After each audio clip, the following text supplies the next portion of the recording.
Preface. If I have turned aside from Euripides for a moment and attempted a translation of the great stage masterpiece of Sophocles, my excuse must be the fascination of this play, which has thrown its spell on me as on many other translators. Yet I may plead also that as a rule, every diligent student of these great works can add something to the discoveries of his predecessors, and I think I have been able to bring out a few new points in the old and much-studied Oedipus, chiefly points connected with the dramatic technique and the religious atmosphere. Mythologists tell us that Oedipus was originally a demon haunting Mount Kithaeron, and Jocasta a form of that earth mother who, as Aeschylus puts it, bringeth all things to being, and when she hath reared them receiveth again their seed into her body. Chophori, 127. Cf. Crucius, Beatrage Z. Gr. Myths 21. That stage of the story lies very far behind the consciousness of Sophocles. But there does cling about both his hero and his heroine a great deal of very primitive atmosphere. There are traces in Oedipus of the pre-Hellenic medicine king, the Basilius who is also a theos, and can make rain or blue sky, pestilence or fertility. This explains many things in the priest's first speech, in the attitude of the chorus, and in Oedipus' own language after the discovery. It partly explains the hostility of Apollo, who is not a mere motiveless destroyer, but a true Olympian crushing his earth-born rival. And in the same way, the peculiar royalty of Jocasta, which makes Oedipus at times seem not the king, but the consort of the queen, brings her near to that class of consecrated queens described in Dr. Fraser's lectures on the kingship, who are honored as no woman now living on the earth. The story itself, and the whole spirit in which Sophocles has treated it, belong not to the 5th century, but to that terrible and romantic past from which the 5th century poets usually drew their material. The atmosphere of brooding dread, the pollution, the curses, the insane and beast-like cruelty, as an ancient Greek commentator calls it, of piercing the exposed child's feet in order to ensure its death, and yet avoid having actually murdered its skull. Your Phone 26.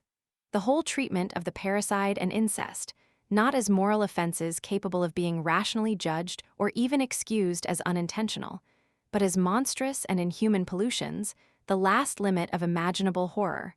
All these things take us back to dark regions of pre-classical and even pre-Homeric belief. We have no right to suppose that Sophocles thought of the involuntary parricide and metrogamy as the people in his play do. Indeed, considering the general tone of his contemporaries and friends, we may safely assume that he did not. But at any rate, he has allowed no breath of later enlightenment to disturb the primeval gloom of his atmosphere. Does this in any way make the tragedy insincere? I think not. We know that people did feel and think about pollution in the way which Sophocles represents, and if they so felt, then the tragedy was there. I think these considerations explain the remarkable absence from this play of any criticism of life or any definite moral judgment. I know that some commentators have found in it a humble and unquestioning piety, but I cannot help suspecting that what they saw was only a reflection from their own pious and unquestioning minds. Man is indeed shown as a plaything of gods, but of gods strangely and incomprehensibly malignant, whose ways there is no attempt to explain or justify. The original story, indeed, may have had one of its roots in a Theban moral tale. Alien Varia Historia 2:7 tells us that the exposure of a child was forbidden by Theban law. The state of feeling which produced this law, against the immensely strong conception of the patria potestas, may also have produced a folklore story telling how a boy once was exposed, in a peculiarly cruel way, by his wicked parents, and how heaven preserved him to take upon both of them a vengeance which showed that the unnatural father had no longer a father's sanctity, nor the unnatural mother a mother's. But as far as Sophocles is concerned, if anything in the nature of a criticism of life has been admitted into the play at all, it seems to be only a flash or two of that profound and pessimistic arraignment of the ruling powers, which in other plays also opens at times like a sudden abyss across the smooth surface of his art. There is not much philosophy in the Oedipus. There is not, in comparison with other Greek plays, much pure poetry. What there is drama, drama of amazing grandeur and power. In respect of plot, no Greek play comes near it. It contains no doubt a few points of unsophisticated technique, such as can be found in all ancient and nearly all modern drama. For instance, the supposition that Oedipus has never inquired into the death of his predecessor on the throne. But such flaws are external, not essential. On the whole, I can only say that the work of translation has made me feel even more strongly than before the extraordinary grip and reality of the dialogue, the deftness of the construction, and, except perhaps for a slight drop in the Creon scene, the unbroken crescendo of tragedy from the opening to the close. Where plot interest is as strong as it is in the Oedipus, character interest is apt to be comparatively weak. Yet in this play, every character is interesting, vital, and distinct. Oedipus himself is selected by Aristotle as the most effective kind of tragic hero, because first, he has been great and glorious, and secondly, he has not been preeminently virtuous or just. This is true in its way. Oedipus is too passionate to be just, but he is at least noble in his impetuosity, his devotion, and his absolute truthfulness. It is important to realize that at the beginning of the play, he is prepared for an oracle commanding him to die for his people, pp. 6-7, and he never thinks of refusing that task, any more than he tries to elude the doom that actually comes or to conceal any fact that tells against him. If Oedipus had been an ordinary man, the play would have been a very different and a much poorer thing. Jocasta is a wonderful study.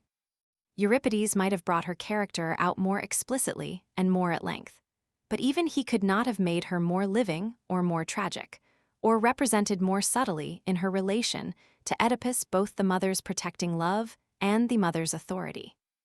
As for her impiety, of which the old commentaries used to speak with much disapproval, the essential fact in her life is that both her innocence and her happiness have, as she believes, been poisoned by the craft of priests.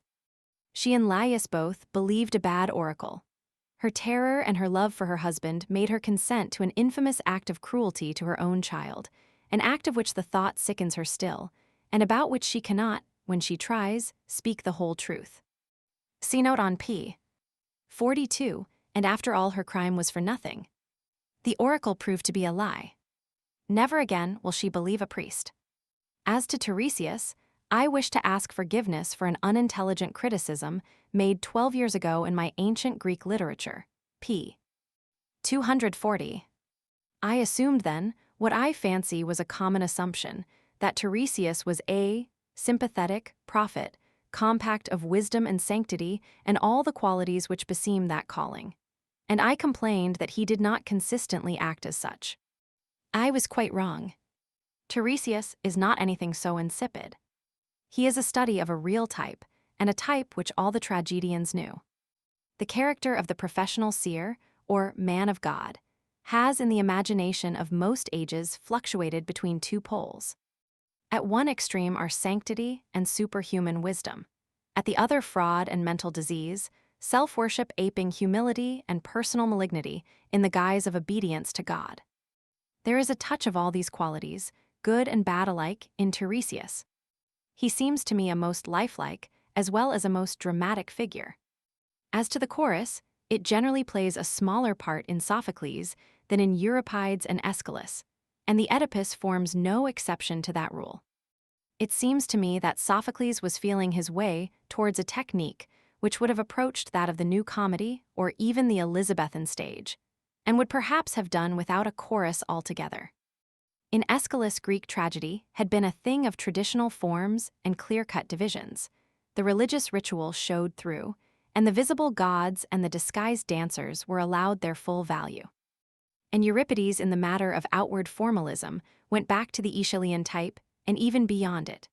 Prologue, chorus, messenger, visible god, all the traditional forms were left clear-cut and undisguised, and all developed to full effectiveness on separate and specific lines. But Sophocles worked by blurring his structural outlines just as he blurs the ends of his verses. In him, the traditional divisions are all made less distinct, all worked over in the direction of greater naturalness, at any rate in externals. This was a very great gain, but of course, some price had to be paid for it. Part of the price was that Sophocles could never attempt the tremendous choric effects, which Euripides achieves in such plays as the Bacchae and the Trojan Women. His lyrics, great as they sometimes are, move their wings less boldly. They seem somehow tied to their particular place in the tragedy, and they have not quite the strength to lift the whole drama bodily aloft with them. At least that is my feeling. But I realize that this may be only the complaint of an unskillful translator, blaming his material for his own defects of vision. In general, both in lyrics and in dialogue, I believe I have allowed myself rather less freedom than in translating Euripides. This is partly because the writing of Euripides, being less businesslike and more penetrated by philosophically reflections and by subtleties of technique, actually needs more thorough recasting to express it at all adequately. Partly because there is in Sophocles, amid all his passion and all his naturalness, a certain severe and classic reticence, which, though impossible really to reproduce by any method, is less misrepresented by occasional insufficiency than by habitual redundance. I have asked pardon for an ill deed done 12 years ago. I should like to end by speaking of a benefit older still, and express something of the gratitude I feel to my old master, Francis Storr, whose teaching is still vivid in my mind, and who first opened my eyes to the grandeur of the Oedipus. J.M. Characters in the play. Oedipus, supposed son of Polybus, king of Corinth, now elected king of Thebes. Jocasta, queen of Thebes, widow of Laïus, the late king, and now wife to Oedipus. Creon, a prince of Thebes, brother to Jocasta. Tiresias, an old blind seer. Priest of Zeus. A stranger from Corinth. A shepherd of King Laïus. A messenger from the palace. Chorus of the elders of Thebes. A crowd of suppliants, men, women, and children. The following do not appear in the play, but are frequently mentioned. Laïus, pronounced as 3 syllables, Laïus, the last king of Thebes before Oedipus. Cadmus, the founder of Thebes, son of Agarner, king of Sidon. Polybus and Meropaer, king and queen of Corinth, supposed to be the father and mother of Oedipus. Apollo, the god specially presiding over the oracle of Delphi and the island Delos. He is also called Phoebus, the pure. Loxias, supposed to mean he of the crooked words, and Lykios, supposed to mean wolf god. He is also the great averter of evil, and his names from the cries Ie circumflex, pronounced Ei, and Paean, cries for healing or for the frightening away of evil influences. Kithaeron, a mass of wild mountains southwest of Thebes. Argument.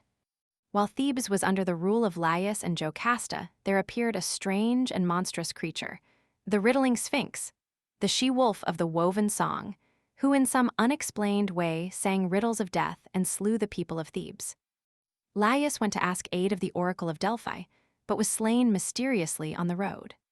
Soon afterwards, there came to Thebes a young prince of Corinth, Oedipus, who had left his home and was wandering. He faced the Sphinx and read her riddle, whereupon she flung herself from her rock and died. The throne being vacant was offered to Oedipus, and with it the hand of the queen, Jocasta. Some 10 or 12 years afterwards, a pestilence has fallen on Thebes. At this point the play begins. The date of the first production of the play is not known, but was probably about the year 425 BC. Oedipus, king of Thebes.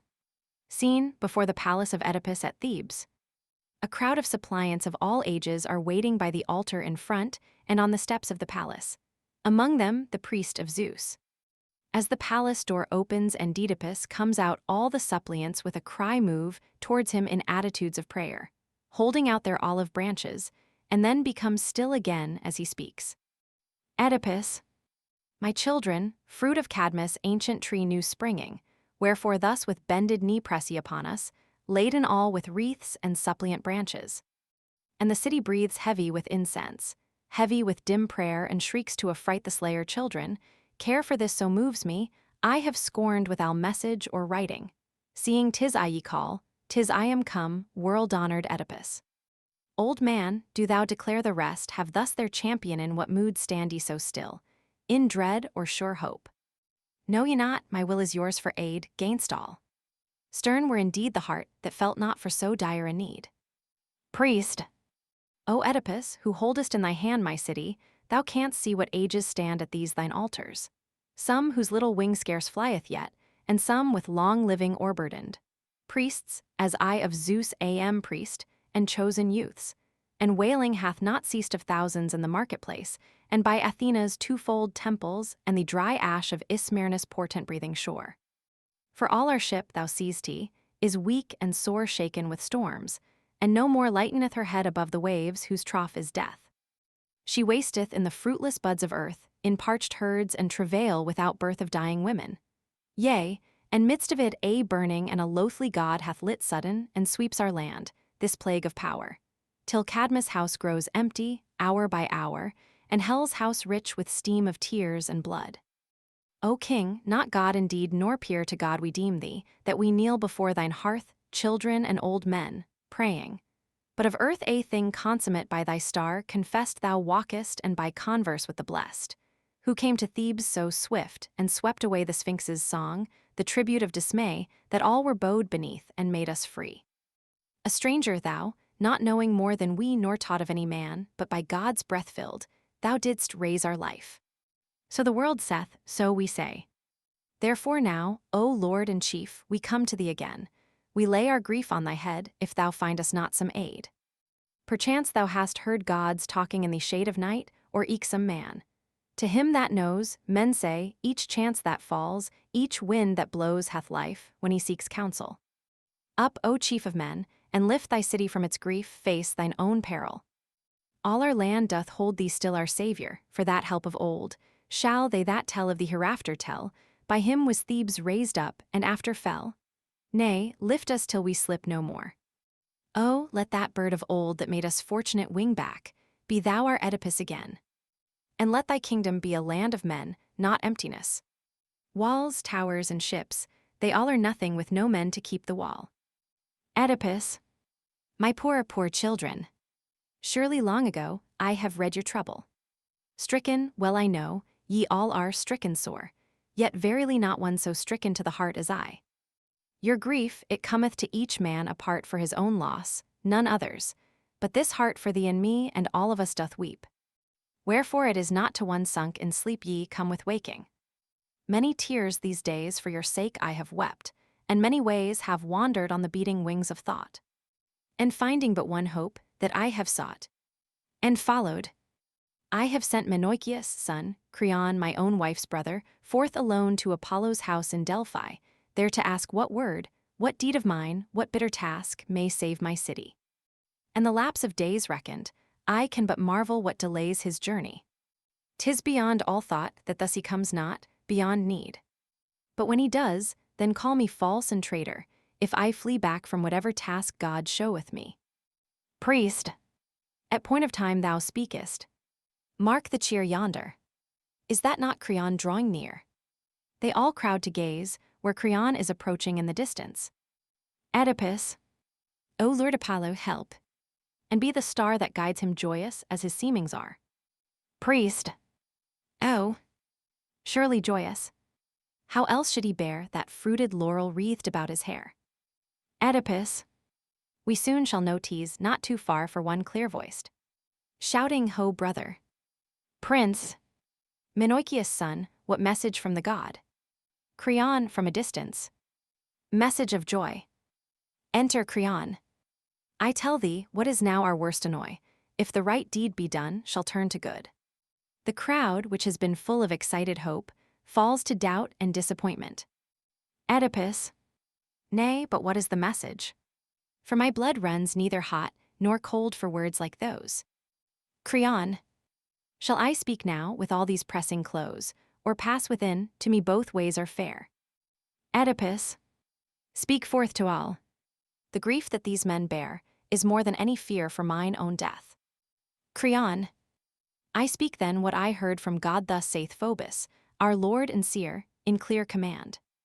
An unclean thing there is, hid in our land, eating the soil thereof. This ye shall cast out, and not foster till all help be past. Oedipus, how cast it out? What was the evil deed? Creon, hunt the men out from Thebes, or make them bleed who slew. For blood it is that stirs today. Oedipus, Who was the man they killed? Doth Phoebus say? Creon. O king, there was of old King Laïus in Thebes, ere thou didst come to pilot us. Oedipus. I know, not that I ever saw his face. Creon. 'Twas he. And Loxias now bids us trace, and smite the unknown workers of his fall. Oedipus. Where in God's earth are they? Or how withal find the blurred trail of such an ancient stain? Creon. In Thebes, he said that which men seek amen they find. 'Tis things forgotten that go by. Oedipus. And where did Laïus meet them? Did he die in Thebes, or in the hills, or some far land? Creon. To ask God's will in Delphi, he had planned his journey. Started and returned no more. Oedipus. And came there nothing back. No message, nor none of his company, that ye might hear. Creon. They all were slain, save one man. Blind with fear he came, remembering not or almost not. Oedipus. And what was that? One thing has often brought others, could we but catch one little clue. Creon. 'Twas not one man, 'twas robbers that he knew who barred the road and slew him, a great band. Oedipus. Robbers. What robber, save the work was planned by treason here, would dare a risk so plain? Creon. So some men thought. But Laïus lay slain, and none to avenge him in his evil day. Oedipus. And what strange mischief, when your master lay thus fallen, held you back from search and deed? Creon. The dark-songed Sphinx was here. We had no heed of distant sorrows, having death so near. Oedipus. It falls on me then. I will search and clear this darkness well hath Phoebus done, and thou too, to recall that dead king, even now, and with you for the right eye also stand, to obey the god and succor this dear land.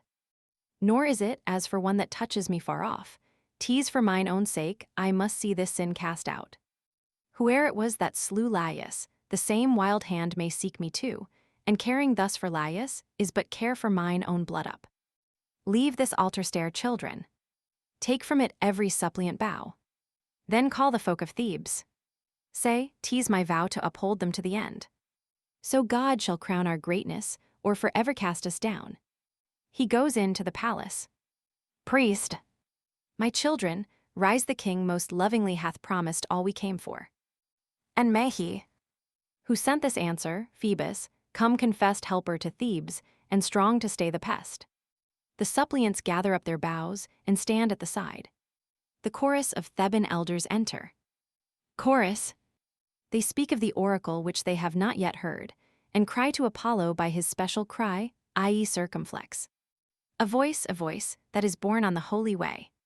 What art thou, O heavenly one, O word of the houses of gold?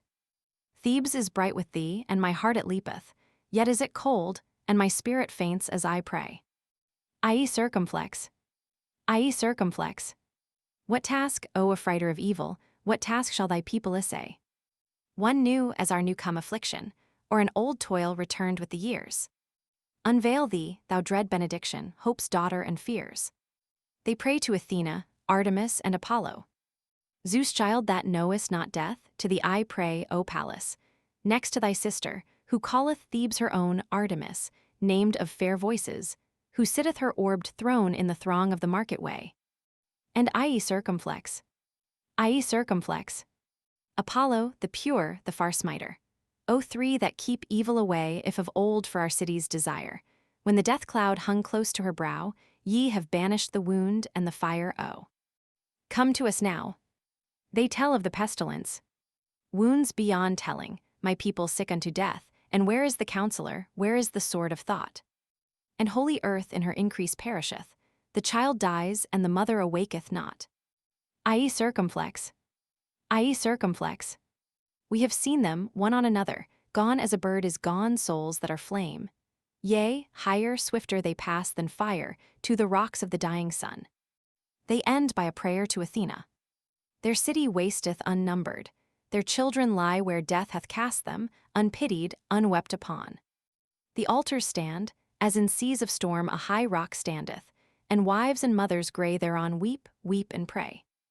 Lo, joy cries to fright the destroyer. A flash in the dark they rise, then die by the sobs overladen. Send help, O heaven-born maiden, let us look on the light of her eyes. To Zeus, that he drive out the slayer.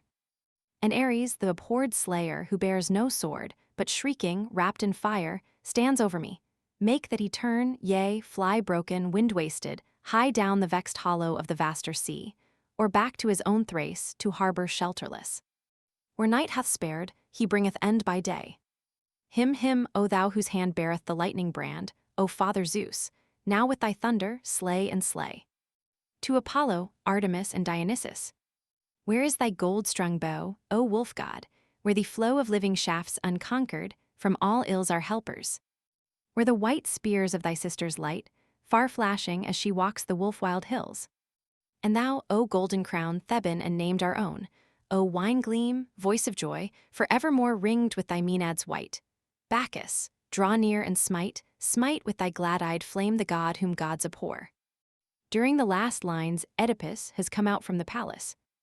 Oedipus, thou prayest, but my words if thou wilt hear and bow thee to their judgment, strength is near. For help and a great lightning of Zil. Thereof I come to speak, a stranger still to all this tale, a stranger to the deed. Else, save that I were clueless, little need had I to cast my net so wide and far. Howbeit, I being now as all ye are a Theban, to all Thebans high and low do make proclaim. If any here doth know by what man's hand died Laïus, your king, Labdacus' son, I charge him that he bring to me his knowledge.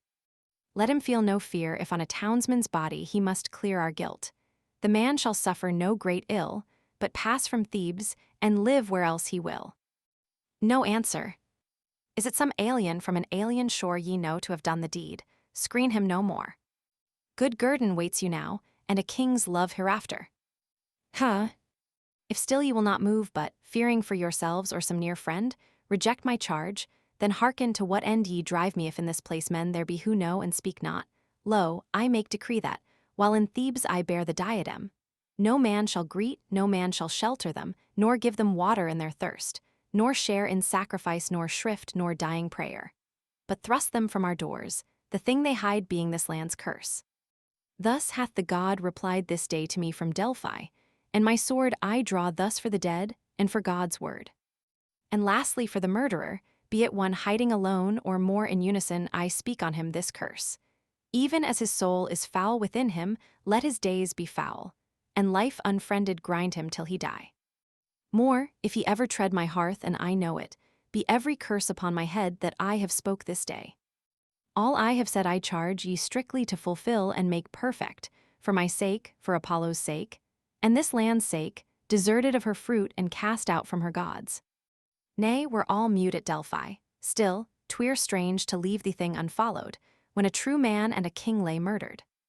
All should search.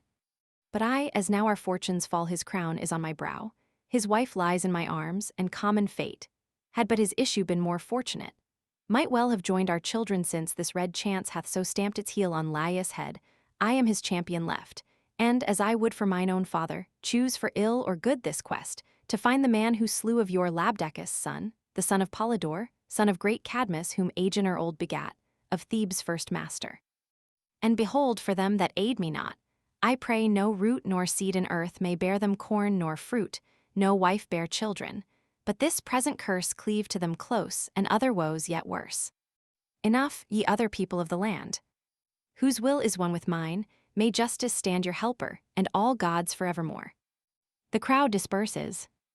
Leader, O king, even while thy curse yet hovers o'er my head, I answer thee. I slew him not, nor can I show the slayer. But God wot, if Phoebus sends this charge, let Phoebus read its meaning and reveal who did the deed. Oedipus, aye, that were just, if of his grace he would reveal it. How shall man compel his God? Leader, second to that, methinks, 'twould help us most. Oedipus, though it be third, speak. Nothing should be lost. Leader, to our high seer on earth vision, is given most like to that high Phoebus hath in heaven. Ask of Tiresias, he could tell thee true. Oedipus, that also have I thought for. I and 2 heralds have sent ere now. 'Twas Creon, set me on I marvel that he comes not yet. Leader, Our other clues are weak, old signs and far. Oedipus. What signs? I needs must question all that are. Leader. Some travelers slew him, the tale used to be. Oedipus. The tale, yes, but the witness, where is he? Leader. The man hath heard thy curses. If he knows the taste of fear, he will not long stay close. Oedipus. He fear my words, who never feared the deed. Leader. Well, there is one shall find him, see, they lead hither our lord Tiresias, in whose mind all truth is born, alone of humankind. Enter Tiresias, led by a young disciple. He is an old blind man in a prophet's robe, dark, unkempt and sinister in appearance. Oedipus. Tiresias, thou whose mind divineth well all truth, the spoken and the unspeakable, the things of heaven and them that walk the earth our city. Thou canst see, for all thy dearth of outward eyes, what clouds are over her. In which, O gracious Lord, no minister of help, no champion, can we find at all save thee. For Phoebus thou hast heard withal his message to our envoy hath decreed one only way of help in this great need, to find and smite with death or banishing him who smote Laïus, our ancient king. O grudge us nothing. Question every cry of birds, and all roads else of prophecy thou knowest.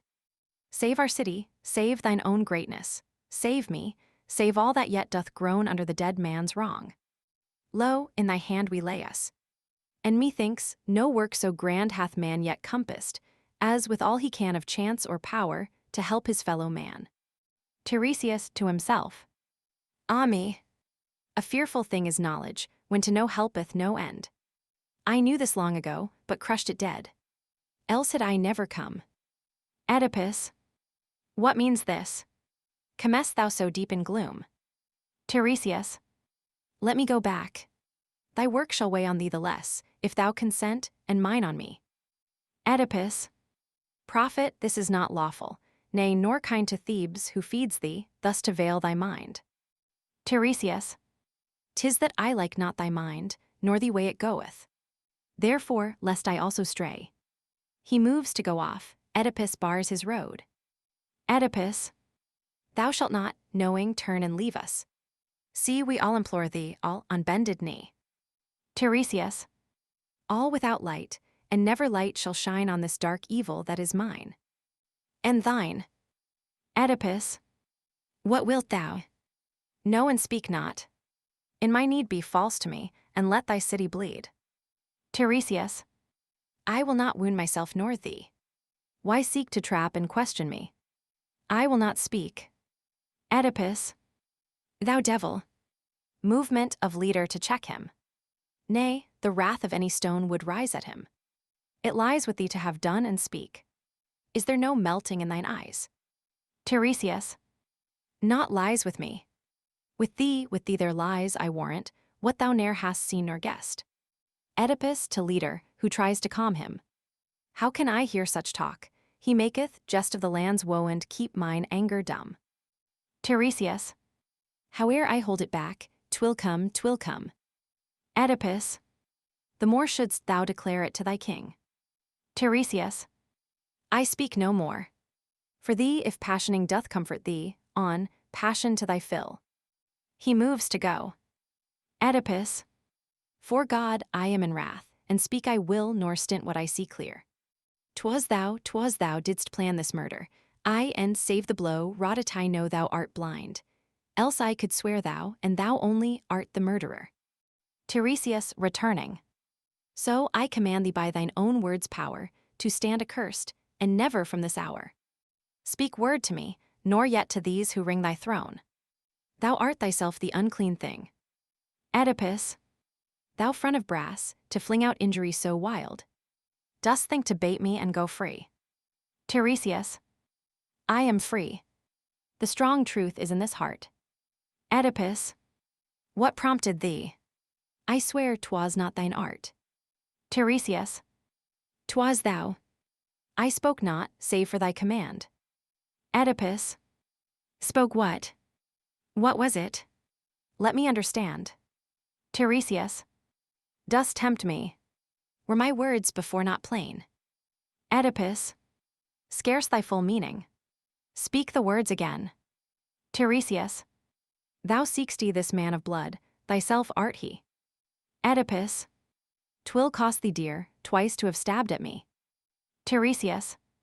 Shall I say more, to see thee rage again? Oedipus. Oh, take thy fill of speech, 'twill all be vain. Tiresias. Thou livest with those near to thee in shame most deadly, seeing not thyself nor them. Oedipus. Thou think'st 'twill help thee, thus to speak and speak. Tiresias. Surely, until the strength of truth be weak. Oedipus. 'Tis weak to none save thee. Thou hast no part in truth, thou blind man, blind eyes, ears, and heart. Tiresias. More blind, more sad thy words of scorn, which none who hears but shall cast back on thee, soon, soon. Oedipus. Thou spawn of night, not I nor any free and seeing man would hurt a thing like thee. Tiresias.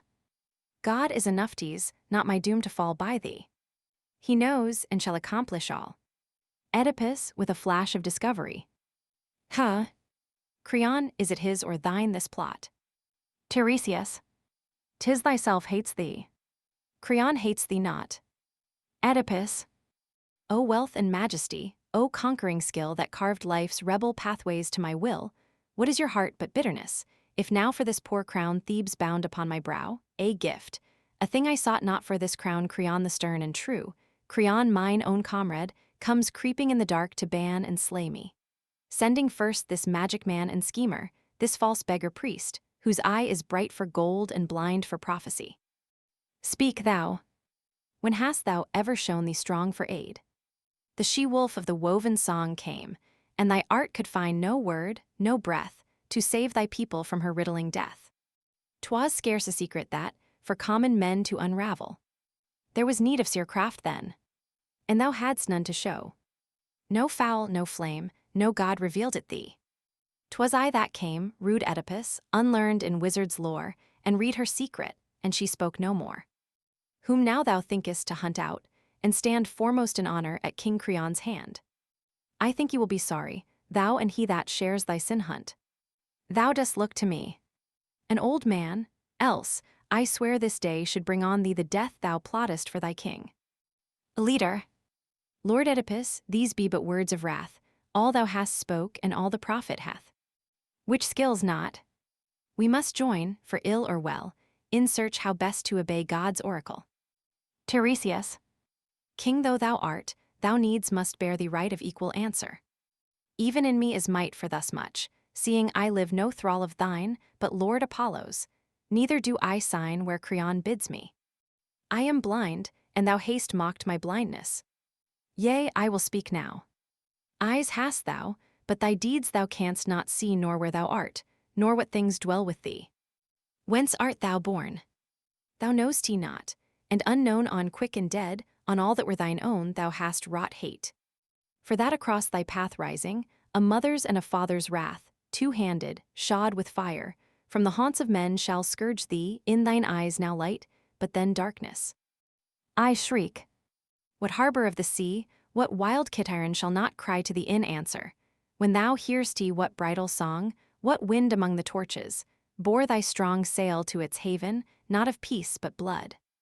Yea, ill things multitude on multitude. Thou seest not, which so soon shall lay thee low, low as thyself, low as thy children go, heap scorn on Creon and my lips withal. For this I tell thee, never was there fall of pride, nor shall be like to thine this day. Oedipus. To brook such words from this thing. Out, I say.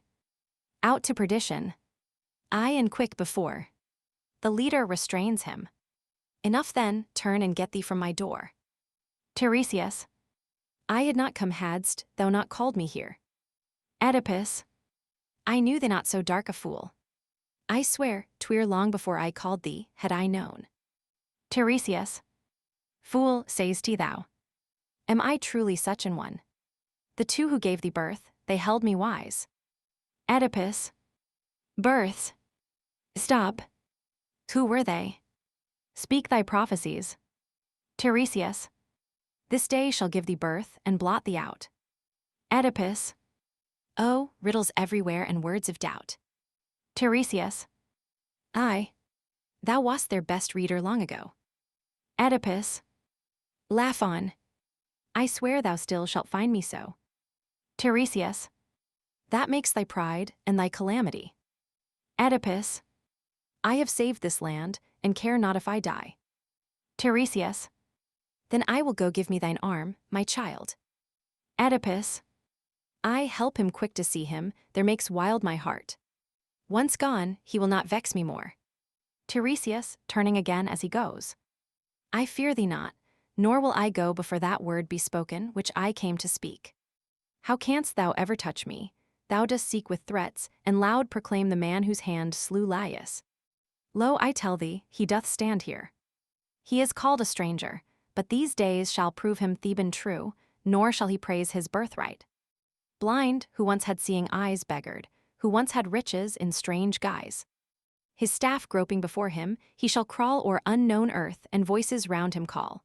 Behold the brother father of his own children, the seed, the sower and the sown, shame to his mother's blood, and to his sire son, murderer, incest worker.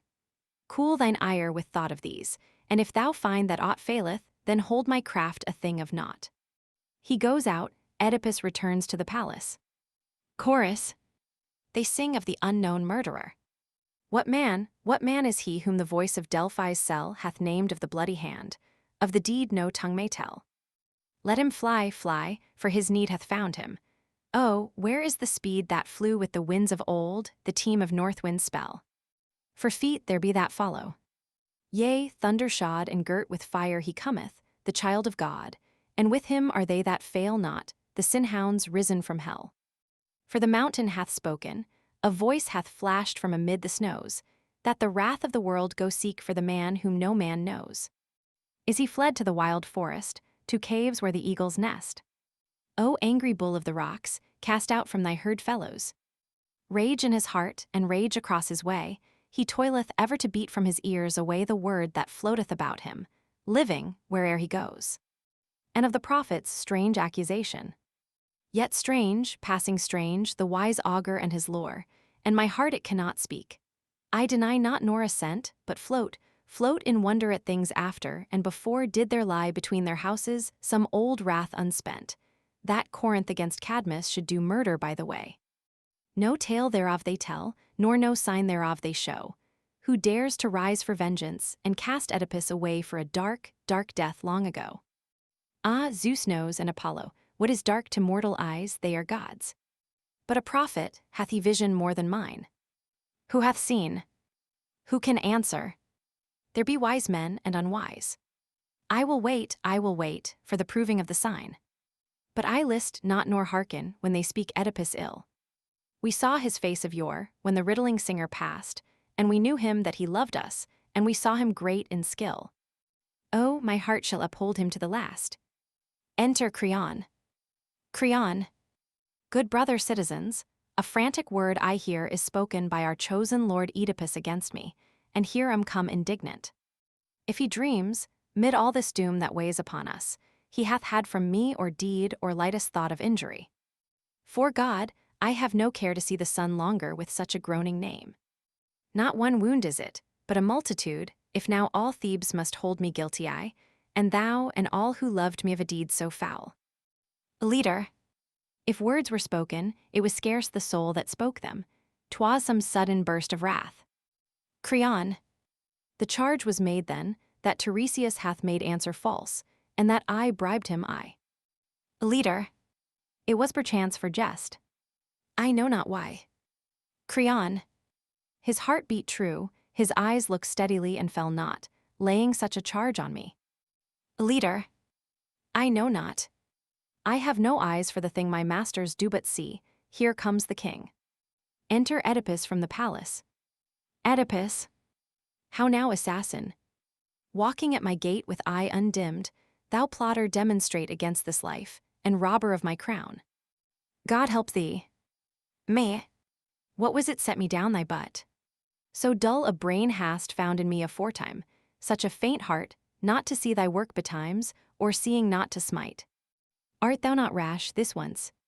It needeth might of friends, it needeth gold, to make a throne thy quarry, and I fear me thou hast none. Creon, One thing alone I ask thee. Let me speak as thou hast spoken, then with knowledge wreak thy judgment. I accept it without fear. Oedipus, more skill hast thou to speak than I to hear thee. There is peril found in thee and hate. Creon, that one thing let me answer ere too late. Oedipus, one thing be sure of, that thy plots are known. Creon, the man who thinks that bitter pride alone can guide him, without thought his mind is sick. Oedipus, who thinks to slay his brother with a trick and suffer not himself, his eyes are blind. Creon, thy words are more than just. But say what kind of wrong thou fanciest I have done thee. Speak. Oedipus, didst urge me, or didst urge me not, to seek a counsel from that man of prophecies? Creon, so judged I then, nor now judge otherwise. Oedipus, suddenly seeing a mode of attack. How many years have passed since Laïus? The words seem to choke him. Creon, speak on. I cannot understand thee thus. Oedipus, with an effort, passed in that bloody tempest from men's sight. Creon, long years and old. I scarce can tell them right. Oedipus, at that time was this seer in Thebes, or how? Creon, he was, most wise and honored, even as now. Oedipus, at that time did he ever speak my name? Creon, no, to mine ear at least it never came. Oedipus, held you no search for those who slew your king? Creon, for sure we did, but found not anything. Oedipus, how came the all-knowing seer to leave it so? Creon, ask him. I speak not where I cannot know. Oedipus, one thing thou canst, with knowledge full I wot. Creon, speak it. If true, I will conceal it not. Oedipus, this, that until he talked with thee, the seer ne'er spoke of me as Laïus murderer. Creon, I know not if he hath so spoken now. I heard him not, but let me ask, and thou answer me true, as I have answered thee. Oedipus, ask. Thou shalt no murder find in me.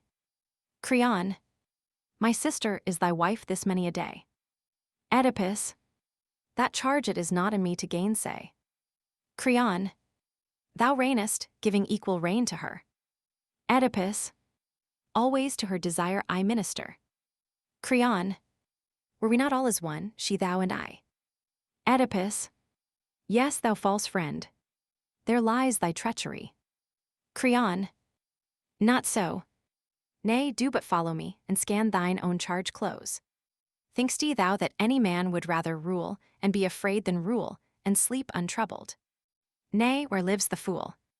I know them not, nor am I one of them, who careth more to bear a monarch's name, than do a monarch's deeds. As now I stand, all my desire I compass at thy hand. Were I the king, full half my deeds were done to obey the will of others, not mine own. Were that as sweet, when all the tale were told, as this calm griefless princedom that I hold in silent power? Am I so blind of brain that ease with glory tires me, and I fain must change them? All men now give me Godspeed, all smile to greet me. If a man hath need of thee, tease me he calleth to the gate, as knowing that on my word hangs the fate of half he craves. Is life like mine, a thing to cast aside and plot to be a king? Doth a sane man turn villain in an hour? For me, I never lusted thus for power nor bore with any man who turned such lust to doing but enough. I claim but just question. Go first to Pytho, find if well and true I did report God's oracle.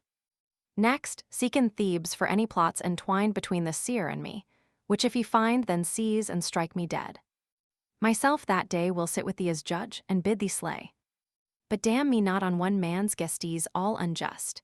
To call a traitor true, to call a true man traitor with no cause nor end. And this I tell thee, he who plucks a friend out from his heart hath lost a treasured thing dear as his own dear life. But time shall bring truth back. 'Tis time alone can make men know what hearts are true, the false one day can show. Leader, to one that fears to fall his words are wise, O king, in thought the swift win not the prize. Oedipus, When he is swift who steals against my reign with plots, then swift am I to plot again. Wait patient, and his work shall have prevailed before I move, and mine forever failed. Creon. How then? To banish me is thy intent. Oedipus. Death is the doom I choose, not banishment. Creon. Wilt never soften, never trust thy friend. Oedipus. First I would see how traitors meet their end. Creon. I see thou wilt not think. Oedipus. I think to save my life. Creon. Think too of mine. Oedipus. Thine, thou born knave. Creon. Yes. What if thou art blind in everything? Oedipus. The king must be obeyed. Creon. Not if the king does evil. Oedipus. To your king. Ho Thebes mine own. Creon. Thebes is my country, not the king's alone. Oedipus has drawn his sword. The chorus shows signs of breaking into two parties to fight for Oedipus or for Creon, when the door opens and Jocasta appears on the steps. Leader. Stay, princes, stay. See, on the castle stair the queen Jocasta standeth. Show to her your strife. She will assuage it as is well. Jocasta. Vain men, what would ye with this angry swell of words heart-blinded? Is there in your eyes no pity, thus, when all our city lies bleeding, to ply your privy hates? Alack, my lord, come in, thou Creon, get thee back to thine own house. And stir not to such stress of peril griefs that are but nothingness. Creon.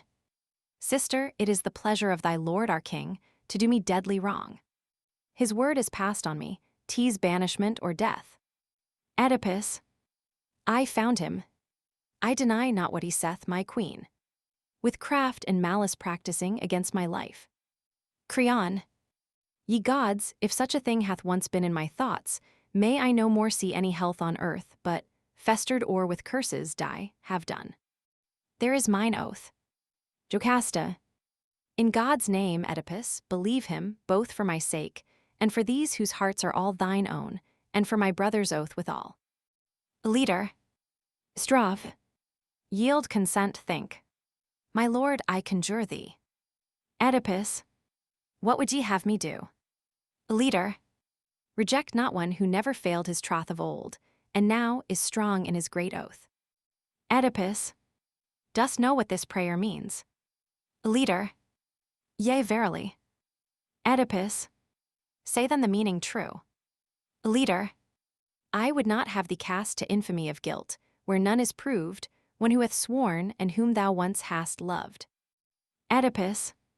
'Tis that ye seek. For me then, understand well, ye seek death or exile from the land. Leader.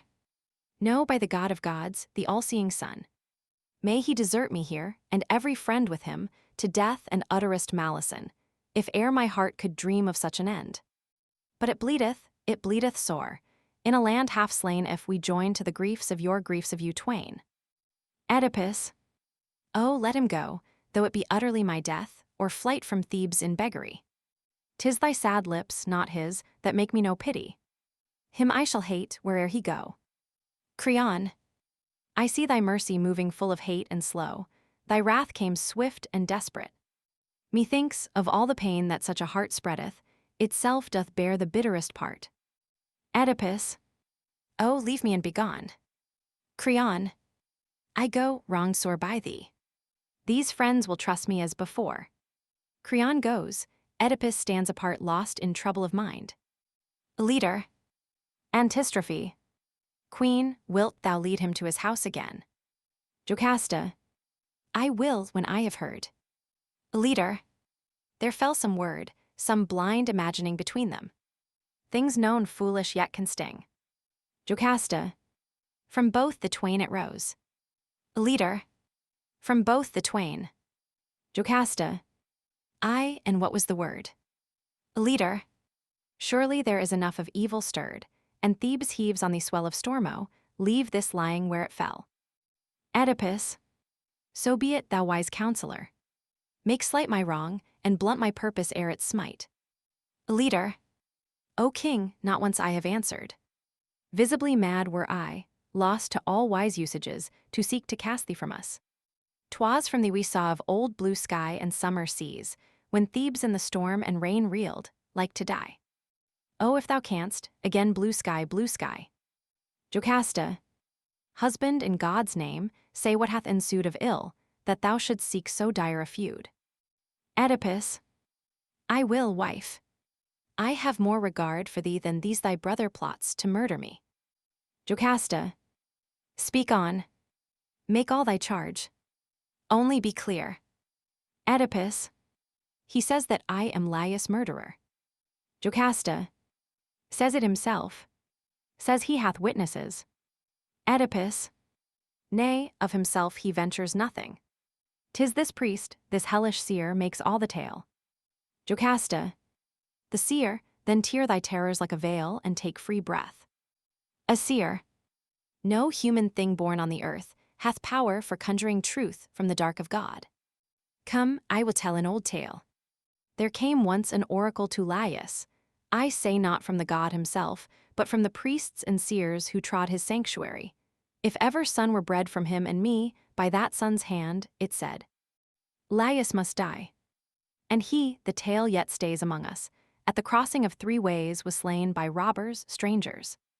And my son God's mercy, scarcely the 3rd day was gone when Laïus took, and by another's hand out on the desert mountain, where the land is rock, cast him to die. Through both his feet a blade of iron they drove. Thus did we cheat Apollo of his will. My child could slay no father, and the king could cast away the fear that dogged him, by his child to die murdered. Behold the fruits of prophecy. Which heed not thou. God needs not that a seer help him, when he would make his dark things clear. Oedipus, woman, what turmoil hath thy story wrought within me? What upstirring of old thought?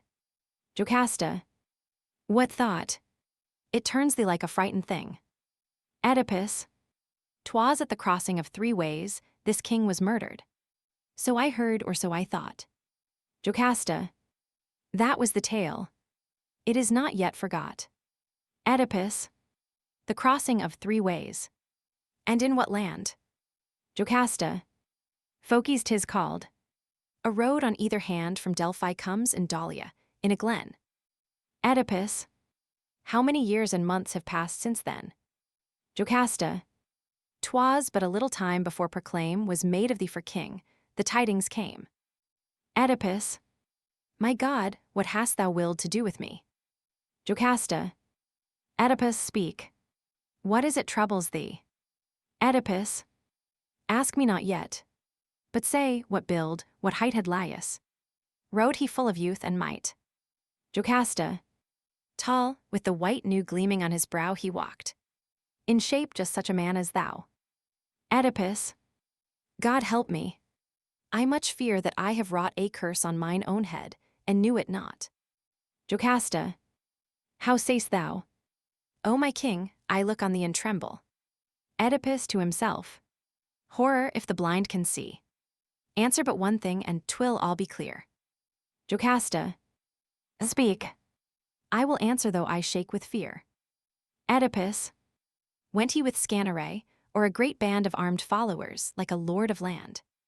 Jocasta, 4 men were with him, one a herald, one chariot there was, where Laïus rode alone. Oedipus, ay me. 'Tis clear now. Woman, who could bring to Thebes the story of that manslaying? Jocasta, a house thrall, the one man they failed to slay. Oedipus, the one man. Is he in the house today? Jocasta, indeed no. When he came that day, and found thee on the throne where once sat Laïus crowned, he took my hand and prayed me earnestly to send him to the mountain heights, to be a herdsman, far from any sight or call of Thebes. And there I sent him. 'Twas a thrall good-hearted, worthy a far greater boon. Oedipus, canst find him? I would see this herd, and soon. Jocasta, 'tis easy. But what wouldst thou with the herd? Oedipus, I fear mine own voice, lest it spoke a word too much, whereof this man must tell me true. Jocasta, the man shall come, my lord, Methinks I too should know what fear doth work thee this despite. Oedipus, thou shalt. When I am tossed to such an height of dark foreboding, woman, when my mind faced such straits as these, where should I find a mightier love than thine? My father thus, I tell thee the whole tale was Polybus in Corinth king, my mother Meripare of Dorian line. And I was held to be the proudest in Corinthia, till one day a thing befell. Strange was it, but no way meet for such wonder and such rage as mine. A feast it was, and someone flushed with wine cried out at me that I was no true son of Polybus. Oh, I was wroth. That one day I kept silence, but the morrow morn I sought my parents, told that tale of scorn and claimed the truth, and they rose in their pride and smote the mocker. They satisfied all my desire, yet still the cavil gnawed my heart, and still the story crept abroad. At last I rose my father knew not, nor my mother and went forth to Pytho's floor to ask. And God in that for which I came rejected me, but round me like a flame, his voice flashed other answers, things of woe, terror, and desolation. I must know my mother's body, and beget thereon a race, no mortal I durst look upon, and spill in murder mine own father's blood. I heard, and hearing, straight from where I stood, no landmark but the stars to light my way, fled from the dark south where Corinth lay 2 lands far off, where never I might see my doom of scorn fulfilled. On bitterly I strode, and reached the region where, so saith thy tale, that king of Thebes was struck to death. Wife, I will tell thee true. As one in days I walked, till at the crossing of 3 ways, a herald, like thy tale, and o'er his head a man behind strong horses charioted met me. And both would turn me from the path, he and a thrall in front. And I in wrath smote him that pushed me 'twas a groom who led the horses. Not a word the master said, but watched, and as I passed him on the road down on my head, his iron-branched goad stabbed. But by heaven he rued it. In a flash I swung my staff, and saw the old man crash back from his car in blood. Then all of them I slew. Oh, if that man's unspoken name had aught of Laïus in him! In God's eye what man doth move more miserable than I, more dogged by the hate of heaven? No man, kin nor stranger, any more may take me in, no man may greet me with a word, but all cast me from out their houses. And withal, 'twas mine own self that laid upon my life these curses, and I hold the dead man's wife in these polluting arms that spilt his soul. Am I a thing born evil? Am I foul in every vein? Thebes now doth banish me, and never in this exile must I see mine ancient folk of Corinth, never tread the land that bore me. Else my mother's bed shall be defiled, and Polybus, my good father, who loved me well, be rolled in blood. If one should dream that such a world began in some slow devil's heart, that hated man, who should deny him? God, as thou art clean, suffer not this, oh, suffer not this sin to be, that ere I look on such a day. Out of all vision of mankind away to darkness, let me fall ere such a fate touch me, so unclean and so desolate. Leader, I tremble too, O king, but till thou hear from him who saw, oh, let hope conquer fear. Oedipus, one shred of hope I still have, and therefore will wait the herdsman's coming. 'Tis no more. Jocasta, he shall come. But what further dost thou seek? Oedipus, this. If we mark him close and find him speak as thou hast, then I am lifted from my dread. Jocasta, what mean'st thou? Was there something that I said? Oedipus, thou saidst he spoke of robbers, a great band, that slaughtered Laïus men. If still he stand to the same tale, the guilt comes not my way. One cannot be a band. But if he say one lonely loin-girt man, then visibly this is God's finger pointing toward me. Jocasta, be sure of this. He told the story so when first he came. All they that heard him know. Not only I. He cannot change again now. And if change he should, O Lord of men, no change of his can make the prophecy of Laïus' death fall true. He was to die slain by my son. So Loxias spake. My son, he slew no man, that poor deserted one that died. And I will no more turn mine eyes this way nor that for all their prophecies. Oedipus, Woman, thou counsellest well. Yet let it not escape thee. Send and have the herdsman brought. Jocasta, that will I come. Thou knowest I ne'er would do nor think of aught, save thou wouldst have it so. Jocasta and Oedipus go together into the palace. Chorus. They pray to be free from such great sins as they have just heard spoken of. Strophe. Toward God's great mysteries, oh, let me move unstained till I die in speech or doing. For the laws thereof are holy, walkers upon ways above, born in the far blue sky. Their father is Olympus uncreate, no man hath made nor told their being, neither shall oblivion set. Sleep on their eyes, for in them lives a great spirit and grows not old. Antistrophe. They wonder if these sins be all due to pride, and if Creon has guilty ambitions. 'Tis pride that breeds the tyrant. Drunken deep with perilous things is she, which bring not peace. Up, reeling, steep on steep she climbs, till lo, the rock hedge, and the leap to that which needs must be. The land where the strong foot is no more strong. Yet is there surely pride that saves a city, God preserve it long. I judge not. Only through all maze of wrong be God, not man my guide. Strophe. Or if Tiresias can really be a lying prophet with no fear of God, they feel that all faith in oracles and the things of God is shaken. Is there a priest who moves amid the altars ruthless in deed and word, fears not the presence of his God, nor falters lest right at last be heard? If such there be, oh, let some doom be given meet for his ill-starred pride. Who will not gain his gain where justice is? Who will not hold his lips from blasphemies? Who hurls rash hands amid the things of heaven from man's touch sanctified? In a world where such things be, what spirit hath shield or lance to ward him secretly from the arrow that slays askance? If honor to such things be, why should I dance my dance? Antistrophe. I go no more with prayers and adorations to earth's deep heart of stone, nor yet the Abant's floor, nor where the nations kneel at Olympia's throne, till all this dark be lightened, for the finger of man to touch and know. O thou that rulest if men rightly call thy name on earth, O Zeus, thou Lord of all and strength undying, let not these things linger unknown, tossed to and fro. For faint is the oracle, and they thrust it aside, away, and no more visible Apollo to save or slay, and the things of God, they fail as mist on the wind away. Jocasta comes out from the palace, followed by handmaids bearing incense and flowers. Jocasta. Lords of the land, the ways my thought hath trod lead me in worship to these shrines of God, with flowers and incense flame. So dire a storm doth shake the king, sin, dread, and every form of grief the world knows. 'Tis the wise man's way to judge the morrow by the yesterday, which he doth never, but gives eye and ear to all who speak, will they but speak of fear. And seeing no word of mine hath power to heal his torment, therefore forth to the eye steal, O slayer of the wolf, O Lord of light, Apollo.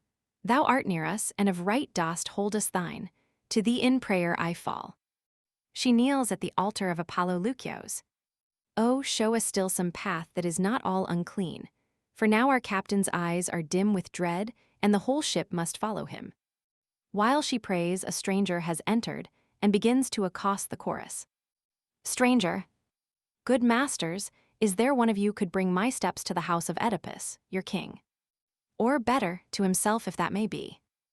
Leader. This is the house and he within, and she thou seest, the mother of his royal seed. Jocasta rises, anxious from her prayer. Stranger. Being wife to such a man, happy indeed and ringed with happy faces may she live. Jocasta. To one so fair of speech may the gods give like blessing, courteous stranger. 'Tis thy due.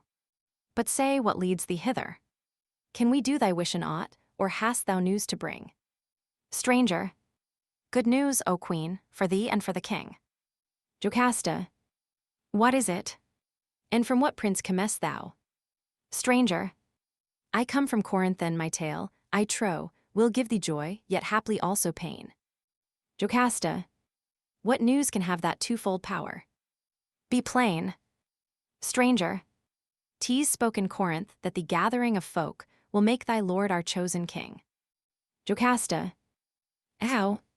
Is old Polybus in power no more? Stranger. Death has a greater power. His reign is o'er. Jocasta, what say'st thou? Dead. Oedipus' father dead. Stranger, if I speak false, let me die in his stead. Jocasta, ho, maiden, to our master. Hie thee fast and tell this tale. The maiden goes. Where stand ye at the last? Ye oracles of God. For many a year Oedipus fled before that man, in fear to slay him.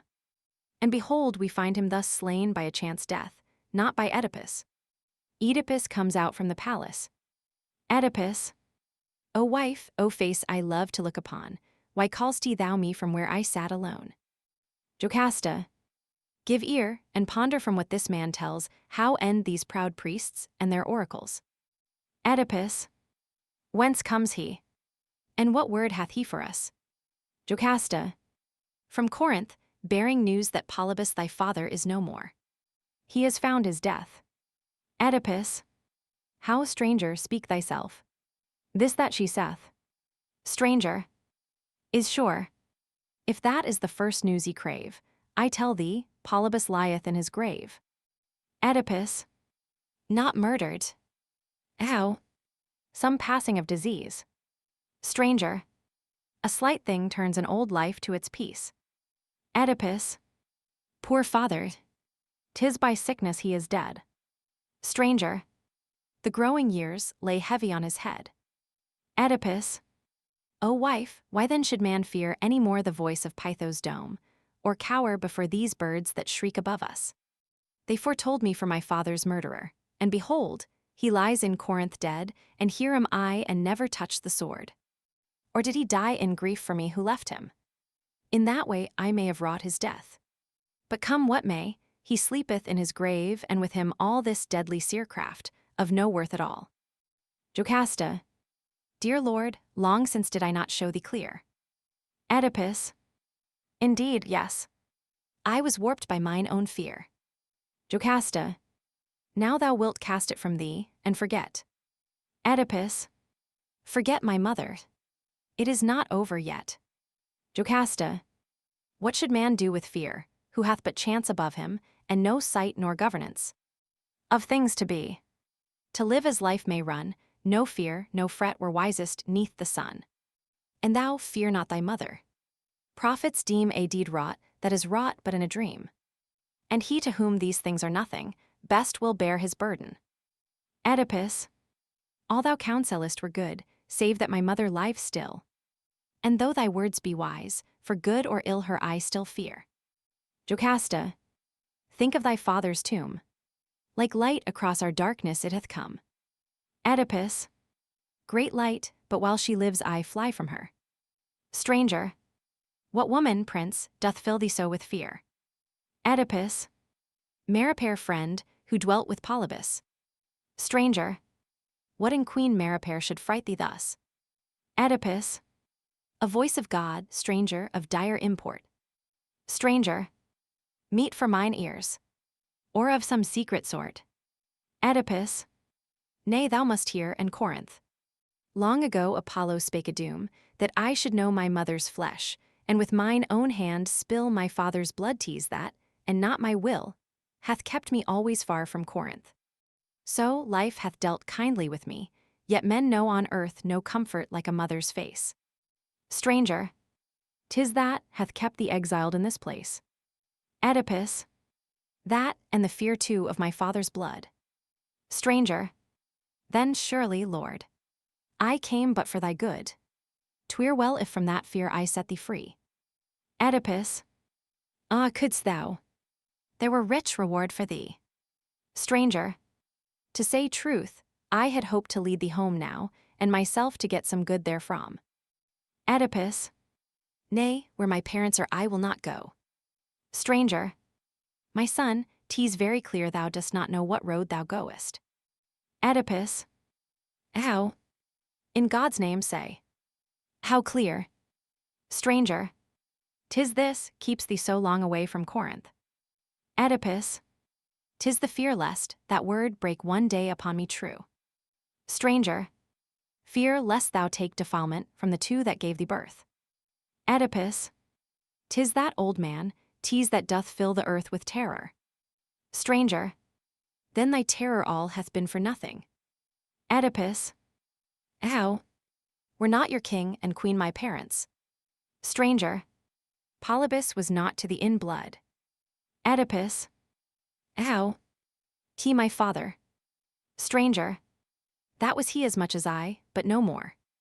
Oedipus, thou art not, 'twas he begot me. Stranger, 'twas not I begot Oedipus, neither was it he. Oedipus, what wild fancy, then, made him name me for his child? Stranger, thou wast his child by gift. Long years ago, mine own hand brought thee to him. Oedipus, coming so from a strange hand, he gave me that great love. Stranger, he had no child, and the desire thereof held him. Oedipus, and thou didst find somewhere by a child for him. Stranger, I found it in a high glen of Kithaeron. Movement of Jocasta, who stands riveted with dread, unnoticed by the others. Oedipus, yonder, to what end wast traveling in these parts? Stranger, I came to tend the flocks here on the mountain. Oedipus, thou wast one that wandered, tending sheep for hire. Stranger, my son, that day I was the savior of a king. Oedipus, how savior? Was I in some suffering or peril? Stranger, thine own feet a tale could speak. Oedipus, ah me, what ancient pain stirs half awake within me? Stranger, 'twas a spike through both thy feet. I set thee free. Oedipus, a strange scorn that, to greet a babe new on the earth. Stranger, from that they fain must call thee Oedipus, who walks in pain. Oedipus, who called me so father or mother? Oh, in God's name speak. Stranger, I know not. He should know who brought thee. Oedipus, so I was not found by thee. Thou hadst me from another. Stranger, to me one of the shepherds gave the babe, to bear far off. Oedipus, what shepherd? Know'st thou not? Declare all that thou knowest. Stranger, by my memory, then, I think they called him one of Laïus' men. Oedipus, that Laïus who was king in Thebes of old. Stranger, the same. My man did herding in his fold. Oedipus, is he yet living? Can I see his face? Stranger, turning to the chorus, ye will know that, being natives to the place. Oedipus, how is there one of you within my pale standing, that knows the shepherd of his tale? Ye have seen him on the hills, or in this town. Speak, for the hour is come that all be known. Leader, I think 'twill be the peasant man, the same, thou hast sought long time to see his place and name our mistress, if she will, can tell most clear. Jocasta remains, as if she heard nothing.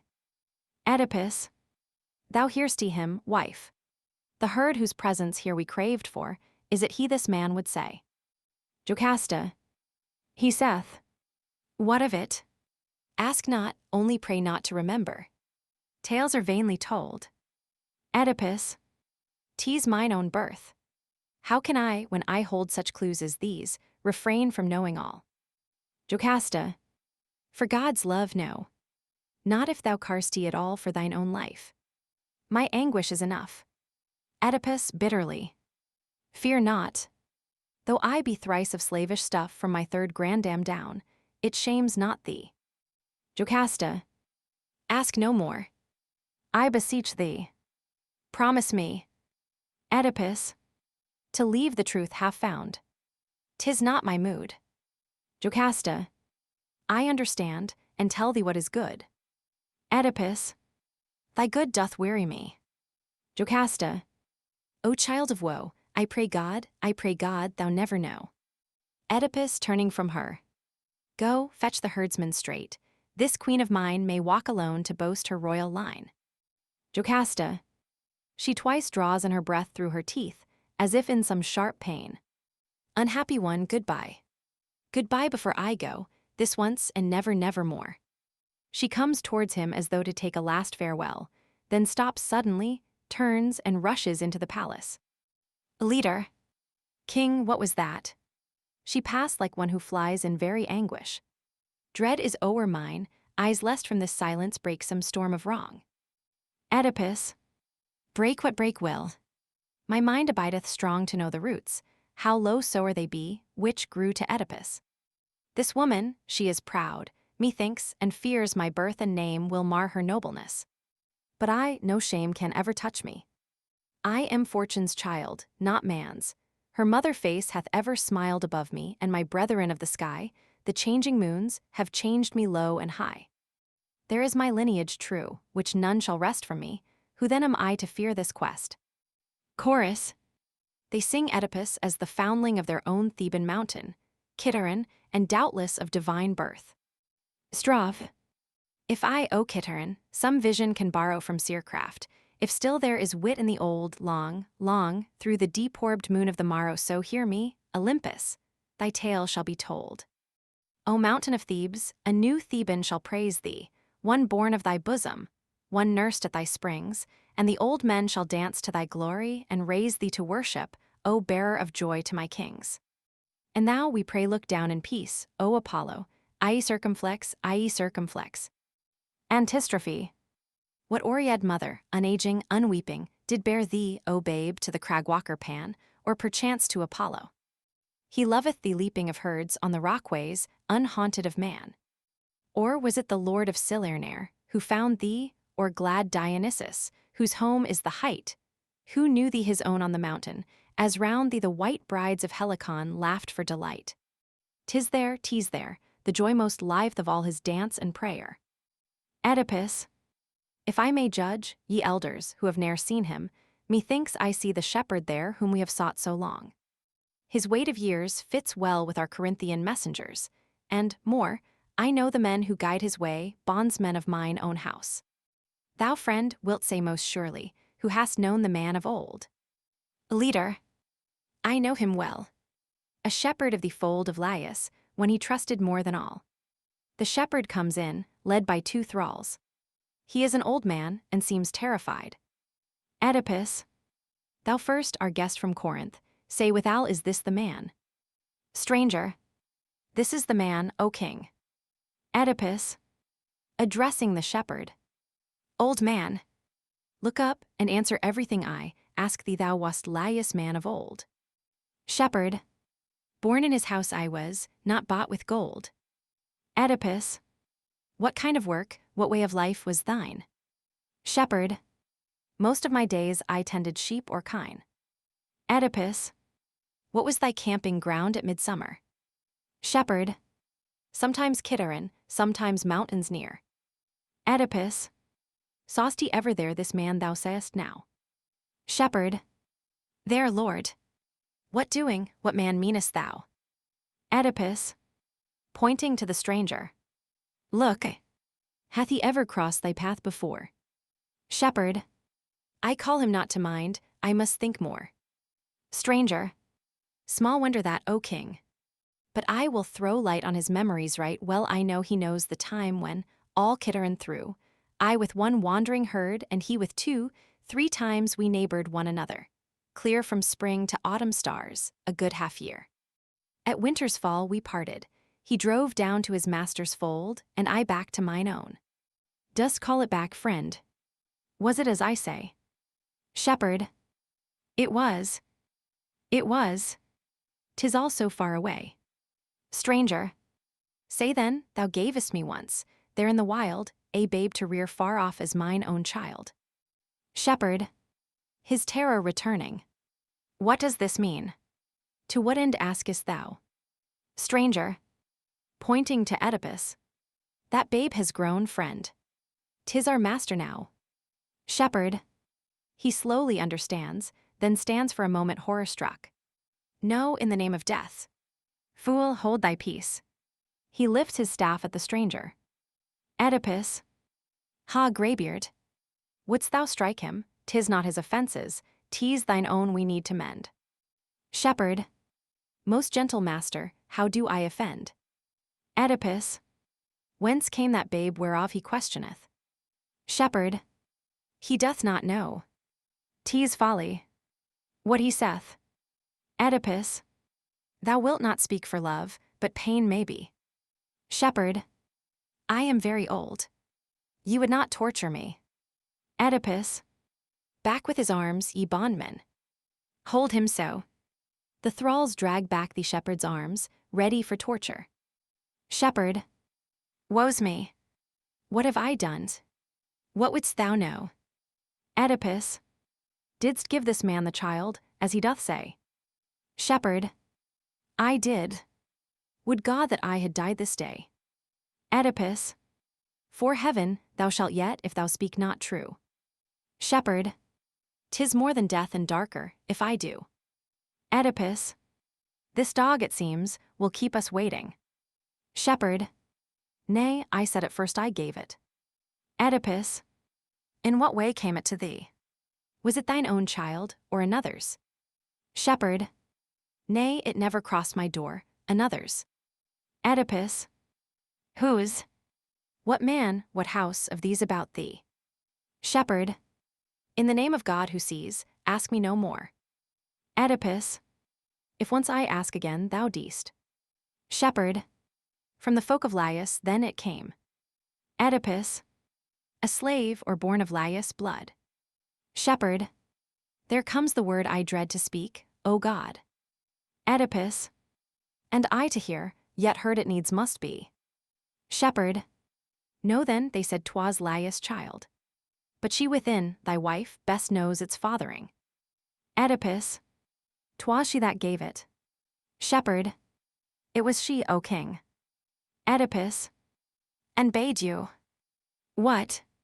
Shepherd, destroy it. Oedipus, her own child. Cruel. Shepherd, dark words of God had made her wild. Oedipus, what words? Shepherd, the babe must slay his father, so 'twas written. Oedipus, why didst thou then let him go with this old man?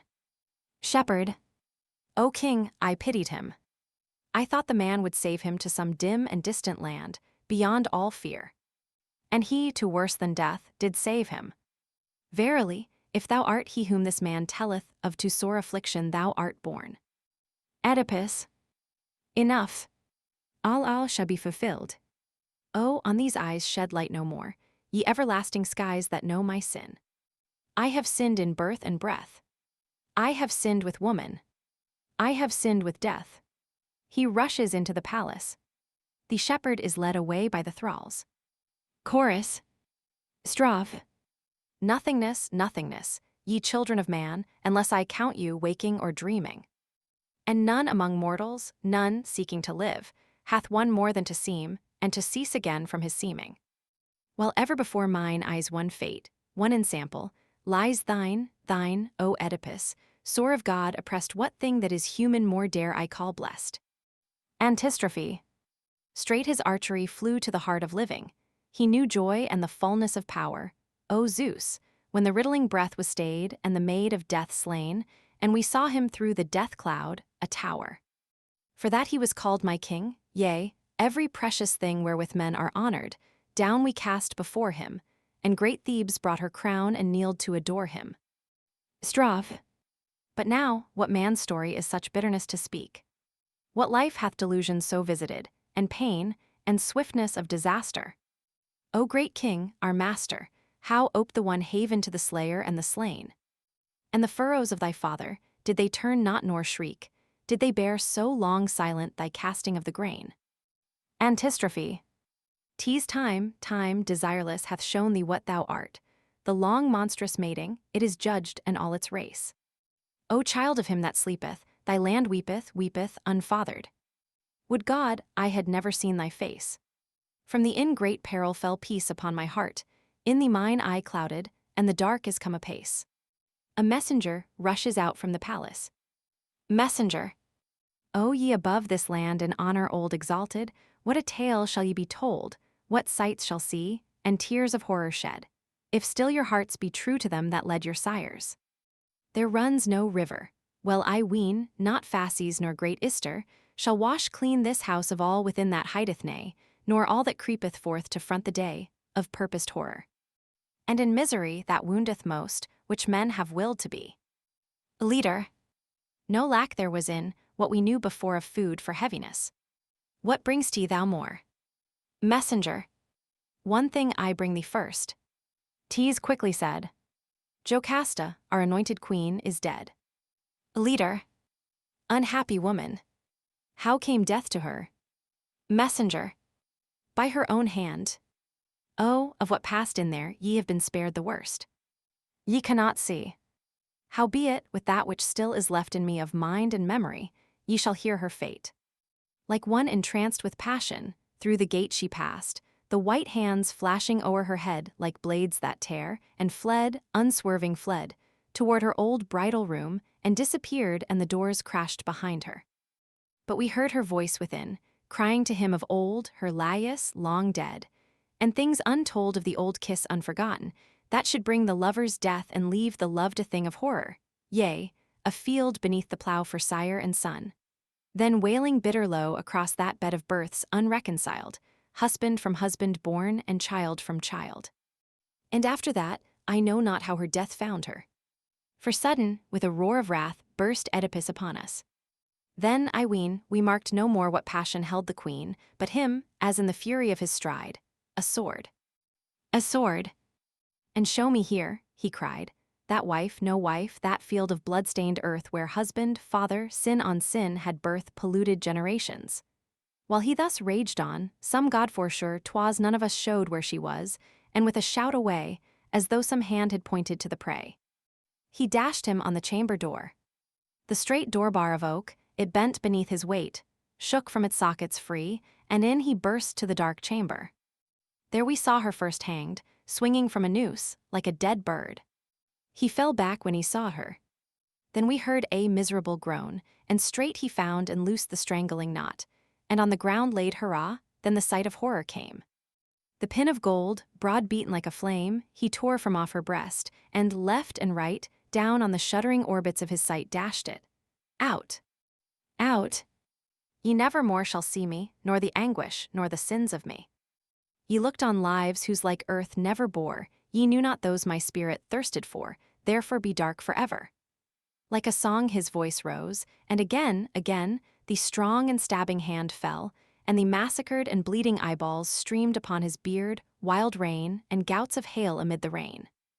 Behold affliction, yea, afflictions twain from man and woman broken, now made one in downfall. All the riches yester sun saw in this house were rich in verity. What call ye now our riches?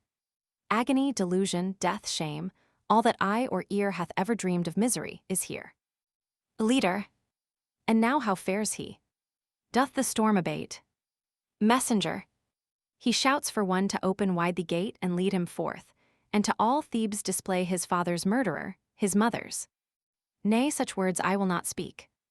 And his intent is set, to cast himself in banishment out to the wild, not walk, mid human breed bearing the curse he bears.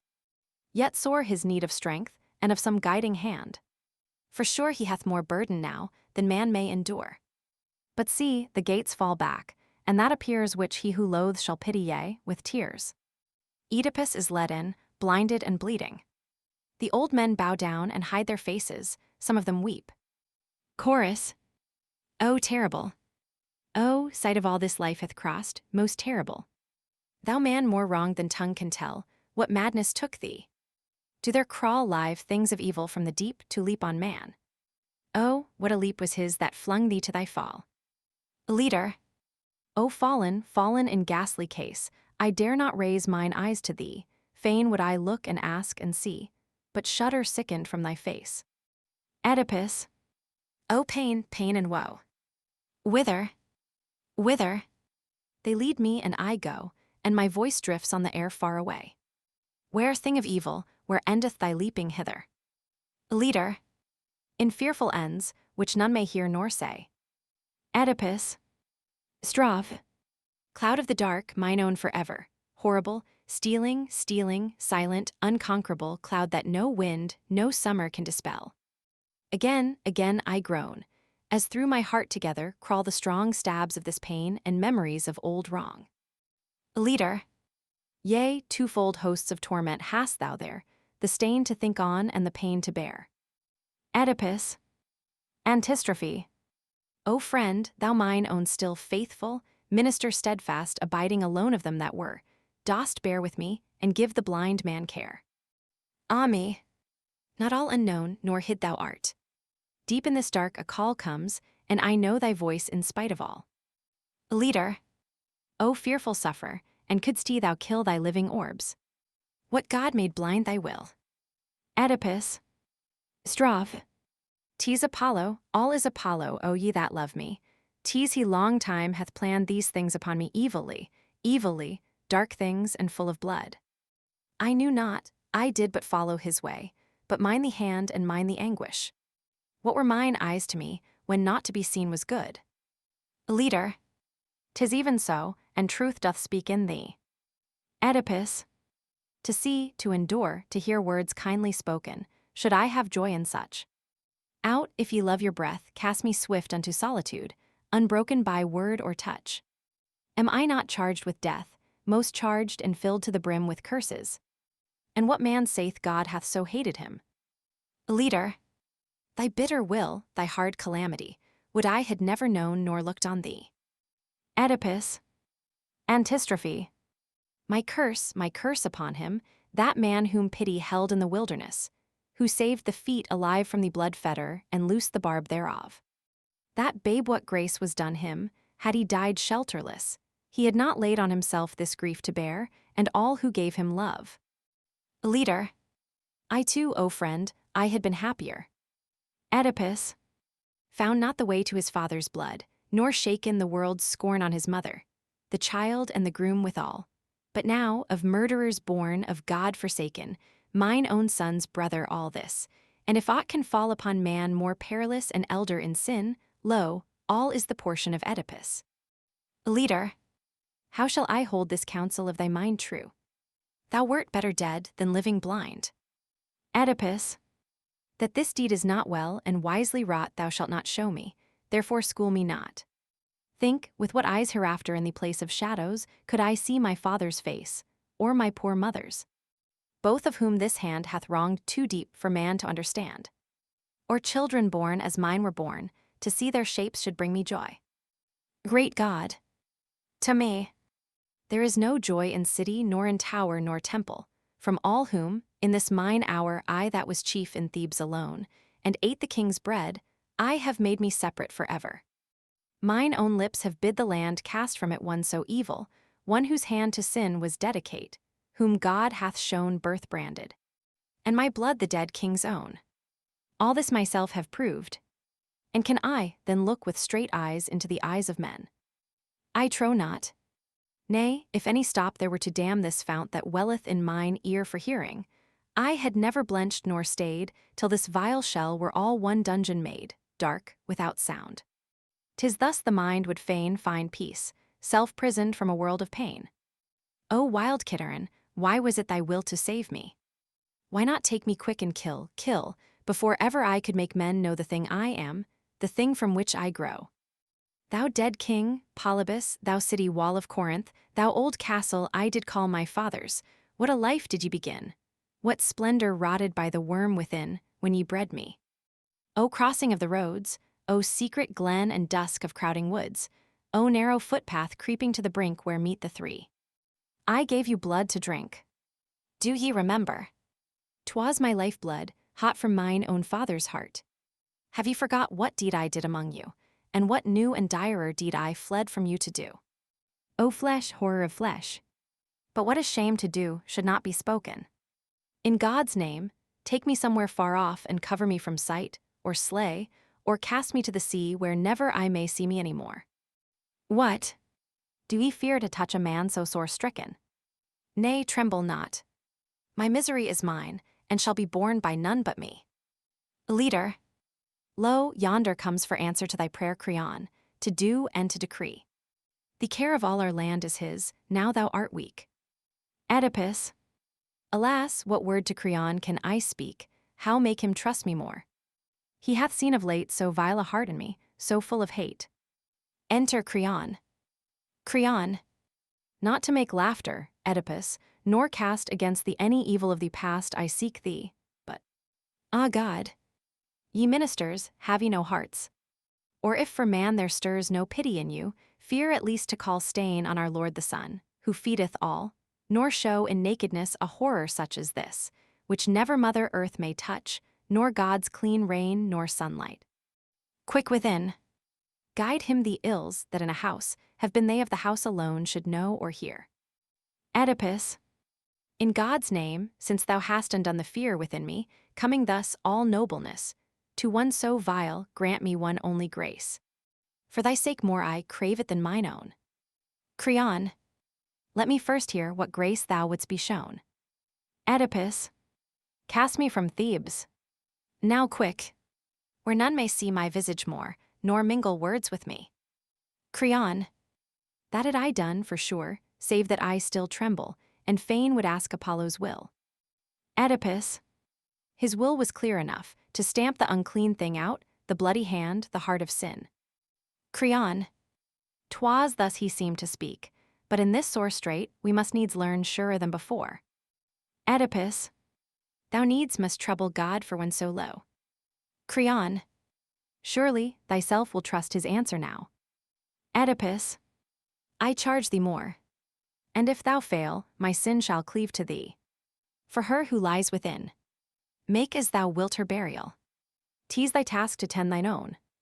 But me, let no man ask this ancient city of my sires to give harbor and life to me. Set me to live on the wild hills, and leave my name to those deeps of Kitterin which my father chose, and mother, for my vast and living tomb. As they, my murderers, willed it, let my doom find me. For this my very heart doth know, no sickness now, nor any mortal blow shall slay this body. Never had my breath been thus kept burning in the midst of death, save for some frightful end. So let my way go where it listeth. But my children, nay, Creon, my sons will ask thee for no care. Men are they, and can find them everywhere what life needs.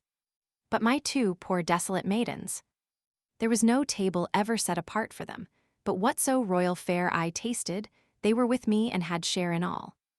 Creon, I pray, forget them not. And if it may be, go bid them be brought. Creon goes, and presently returns with the two princesses.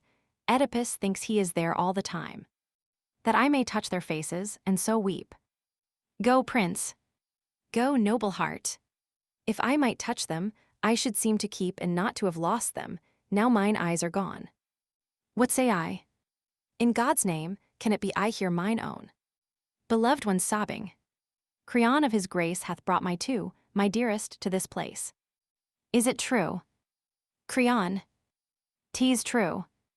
I brought them, for in them I know thy joy is, the same now as long ago. Oedipus, God bless thee, and in this hard journey give some better guide than mine to help thee live. Children, where are ye? Hither come to these arms of your brother, whose wild offices have brought much darkness on the once bright eyes of him who grew your garden, who, no eyes seeing nor understanding, digged a ground the world shall shudder at. Children, my wound is yours too, and I cannot meet your gaze now, as I think me what remaining days of bitter living the world hath for you. What dance of damsels shall ye gather to what feast of Thebes? But quick ye shall turn home, all tears, or ere the feast or dancers come. And children, when ye reach the years of love, who shall dare wed you, whose heart rise above the peril, to take on him all the shame that cleaves to my name and my children's name? God knows it is enough. My flowers ye needs must die, waste things, bereft and fruitless. Creon, thou alone art left their father now, since both of us are gone who cared for them. Oh, leave them not alone, to wander masterless, these thine own kin, and beggared. Neither think of them such sin as ye all know in me, but let their fate touch thee. So young they are, so desolate of all save thee. True man, give me thine hand, and promise. Oedipus and Creon clasp hands. If your age could understand, children, full many counsels I could give. But now I leave this one word. Pray to live as life may suffer you, and find a road to travel easier than your father trod. Creon, enough thy heart hath poured its tears, now back into thine house repair. Oedipus, I dread the house, yet go I must. Creon, Fair season maketh all things fair. Oedipus. One oath then give me, and I go. Creon. Name it, and I will answer thee. Oedipus. To cast me from this land. Creon. A gift not mine, but God's thou askest me. Oedipus. I am a thing of God abhorred. Creon. The more then will he grant thy prayer. Oedipus. Thou givest thine oath. Creon. I see no light, and seeing not I may not swear. Oedipus. Then take me hence. I care not. Creon. Go in peace, and give these children o'er. Oedipus. Ah no. Take not away my daughters. They are taken from him. Creon. Seek not to be master more. Did not thy masteries of old forsake thee when the end was near? Chorus. Ye citizens of Thebes, behold. 'Tis Oedipus that passeth here, who read the riddle word of death, and mightiest stood of mortal men, and fortune loved him, and the folk that saw him turned and looked again. Lo, he is fallen, and around great storms and the outreaching sea. Therefore, O man, beware, and look toward the end of things that be, the last of sights, the last of days. And no man's life account as gain ere the full tale be finished, and the darkness find him without pain. Oedipus is led into the house, and the door is close on him. Notes to Oedipus, King of Thebes. P. 4 L. 21. Dry ash of Ismernus. Divination by burnt offerings was practiced at an altar of Apollo by the river Ismenus in Thebes. Observe how many traits Oedipus retains of the primitive king, who was at once chief and medicine man and god. The priest thinks it necessary to state explicitly that he does not regard Oedipus as a god, but he is clearly not quite like other men. And it seems as if Oedipus himself realized in this scene that the oracle from Delphi might well demand the king's life. Cf. P. 6. What deed of mine, what bitter task may save my city? P. 7. Any fear for mine own death. This thought, present probably in more minds than his, greatly increases the tension of the scene. Cf. Anthropology and the Classics, pp. 70-79. P. 7L. 87. Message of joy. Creon says this for the sake of the omen. The first words uttered at such a crisis would be ominous and tend to fulfill themselves. pp. 1316 LL. 216-75. The long cursing speech of Oedipus. Observe that this speech is broken into several divisions, Oedipus at each point expecting an answer and receiving none. Thus it is not mere declamation. It involves action and reaction between a speaker and a crowd.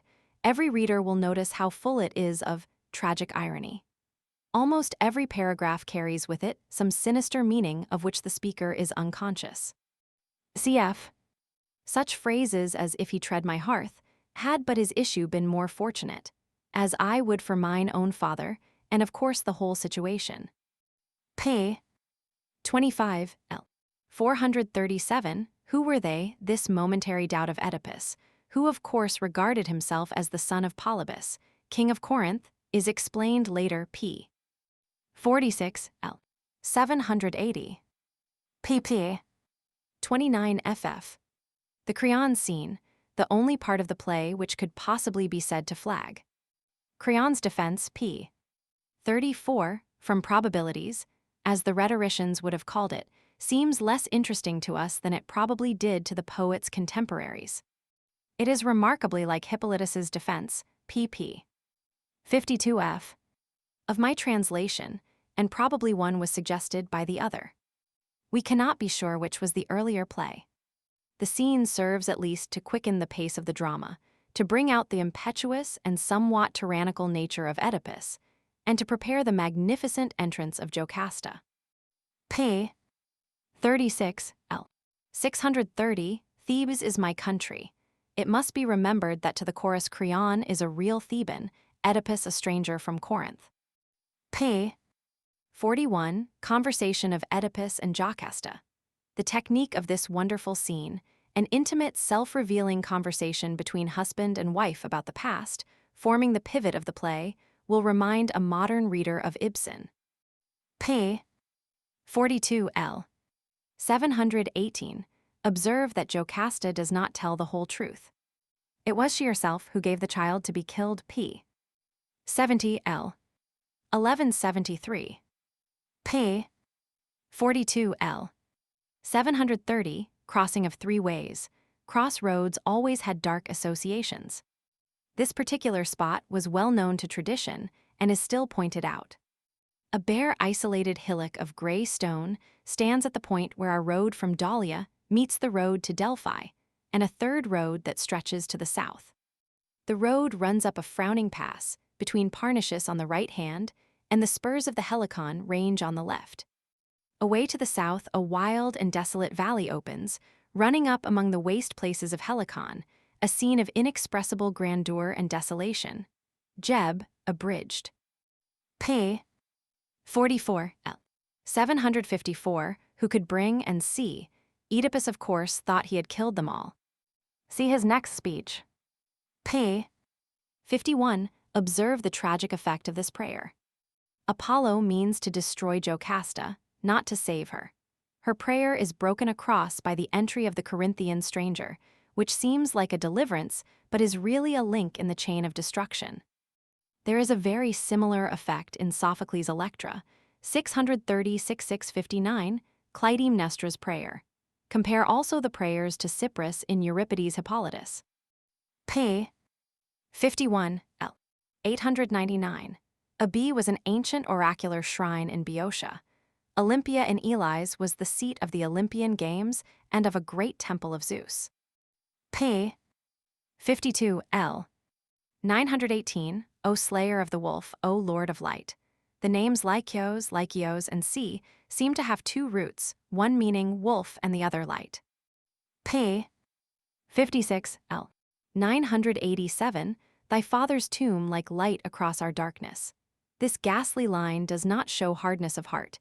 It shows only the terrible position in which Oedipus and Jocasta are. Naturally, Oedipus would give thanks if his father was dead. Compare his question above. p. 54l. 960. Not murdered. He cannot get the thought of the fated murder out of his mind. p. 57l. 994.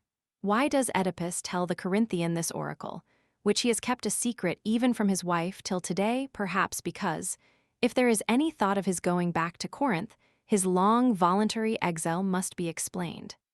Perhaps, too, the secret possesses his mind so overpoweringly that it can hardly help coming out. pp.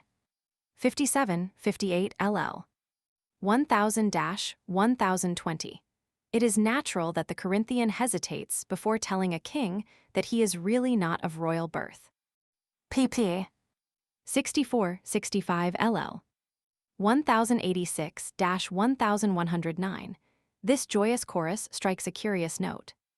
Of course, it forms a good contrast with what succeeds, but how can the elders take such a serenely happy view of the discovery that Oedipus is a foundling, just after they have been alarmed at the exit of Jocasta?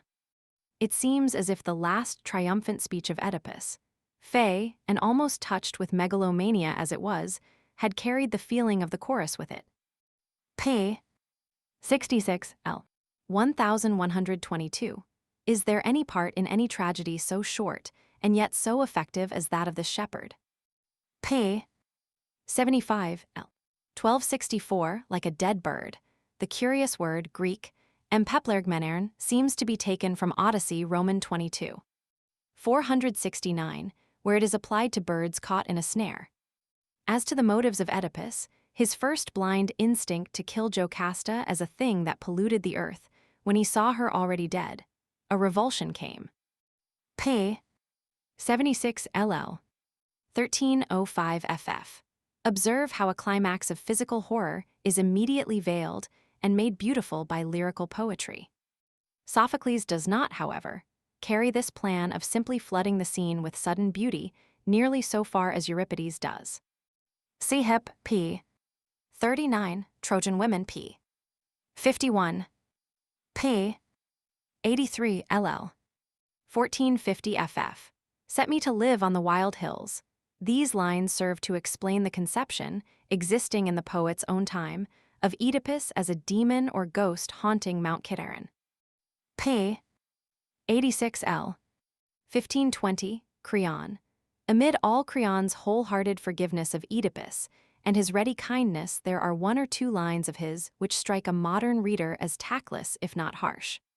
Yet I do not think that Sophocles meant to produce that effect. At the present day, it is not in the best manners to moralize over a man who is down, any more than it is the part of a comforter to expound and insist upon his friend's misfortunes. But it looks as if ancient manners expected, and even demanded, both. Cf. The attitude of Theseus to Adrastus in your suppliants. End of the project Gutenberg ebook of Oedipus King of Thebes by Sophocles.